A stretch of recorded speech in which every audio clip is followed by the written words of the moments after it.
Hello and welcome. This is Stocks to Watch on BloombergQuint. I am Agam Vakil.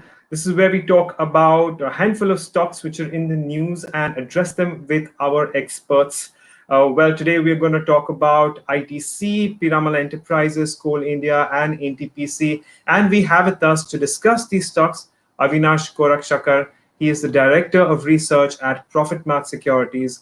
Before I go across to Avinash, let me take up the first stock, and that's ITC. And what we've done and seen is that its revenues have come off as much as 6.5%, largely on expected lines, even though revenues are still slightly lower than expectations, where profit was up as much as 9.1%, but that is essentially on a larger than expected boost from lower corporate taxes. Margins have held, but still looking at a little bit of contraction, coming in at around 36.5% versus 37.5%. Now, various analysts on the street have estimated that cigarettes have declined, cigarette volumes have declined in double digits, around 10%, 10 to 11%. And that, of course, as we know, is perhaps going to be what's bringing down on ITC's earnings this time around. Uh, Let me get Avinash into the conversation. Avinash, good morning, and thanks for joining in. How are you rating ITC's earnings? One, and a lot has been spoken about the fact that the stock has been historically undervalued. How do you see both these factors play out? Good morning, Agam. I think ITC numbers are in line with expectations, and I think the cigarette business, which is the core business which contributes a major chunk to the profitability, I think margins were slightly under pressure, largely because volume growth, as you rightly pointed out, Agam, was down by almost 10 to 12%. And I think the markets were obviously rewarded by a fairly good dividend of almost 10.5 rupees. So I think the dividend yield definitely looks attractive. But from a growth-oriented point of view, I think the next 1 or 2 quarters are going to be challenging. The hotel business as well as the paper business is likely to underperform, and the cigarette business may also show a little bit of sluggishness. So I think over the longer term, ITC below 200 rupees is definitely a worth investment in the FMCG basket. But overall, I think in the near term, it could possibly find some resistance. Clearly, people could possibly look at it as a dividend yield play till July 6th. And once the record date is over, you could see a little bit of selling here. So I would believe that yes, those who have it should hold on. But I think fresh buying should not be encouraged, I think, clearly at this point. Piramal Enterprises. Now, we know that Piramal Enterprises has gained as much as, well, at least 30% in the last 1 week or so. Uh, the news in the latest development is that it is going to sell 20% stake in Piramal Pharma to Kala Group. And this will be for about $490 million, so not necessarily a very small sum. In fact, the proposed transaction pegs the value of Piramal's pharma business to nearly $2.8 billion. Uh, Avinash, we know that, and we've spoken about Piramal Enterprises as well, but this is the latest development, and I know that a lot of it is now to do with its business in NBFC space, but this stake sale may not necessarily be taken of course, will be taken as a positive when it comes to the cash flow, at least in the near term. Yeah, Agam, I think clearly, this news flow is definitely sentimentally positive. But as you rightly pointed out, this has been largely been done because the real estate and the NBFC business has faced severe challenges. And I think, this stake sale is largely going to go in giving a lot of liquidity boost to the company. My sense is I think the markets have already discounted this because almost a 25-30% rise has already happened, before the deal was announced. So I think you could possibly see a little bit of bump up on the stock and then some correction and then some selling off coming here. So I would believe that yes, again, it's a company which is largely on the real estate and the NBFC space. So I would prefer a hold. Fresh buying at these levels, Agam, would not be a good strategy. So I think existing investors can hold on, but no fresh buying at these levels.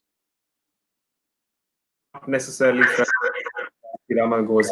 Moving on to Coal India. Again, we had earnings on expected lines. We have seen revenues or net sales decline by 5%, profit was down 23%, and not much to speak for when it comes to its operational metrics. And yet, there is always this one pocket of market that would like to be invested in Coal India because of the dividend play, but there hasn't been as much growth to speak of.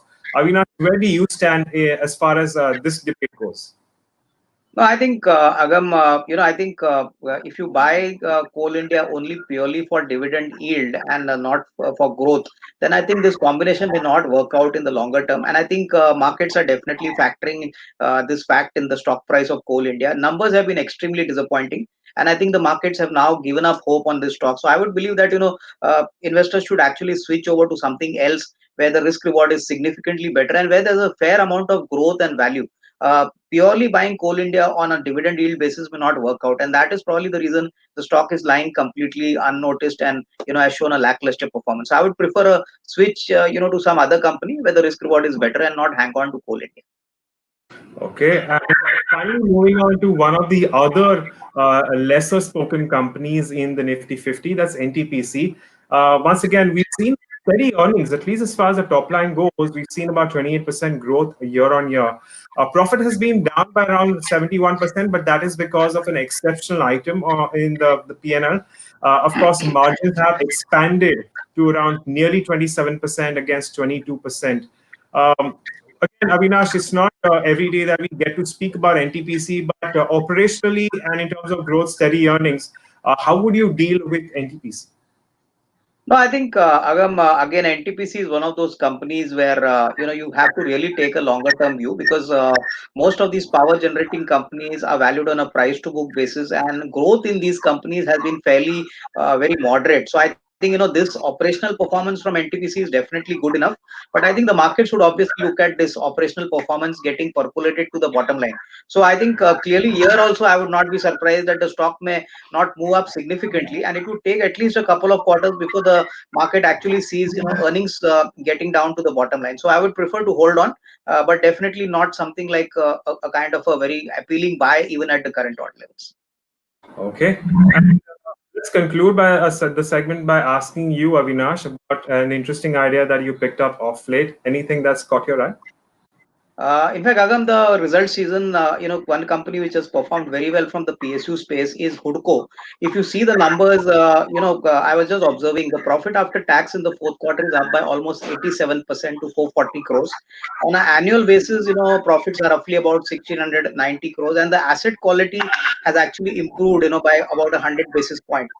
Most importantly, the dividend yield at the current price works out to roughly about 8%, and the stock trades at fairly attractive valuations. So looking at the book value and the kind of growth momentum this company has shown, I think one can safely bet on this company because most of the negatives are fairly discounted in the price, and it's something which is in the housing finance space but still has shown good numbers. So I would prefer investors who have a long term view can definitely look at it. Sure, fair enough. Avinash Gorakshakar, thank you so much for joining us and taking us through your views of the many stocks that we've addressed today. And on that note, it's a wrap on this segment, but there is lots more lined up. Stay tuned to BloombergQuint.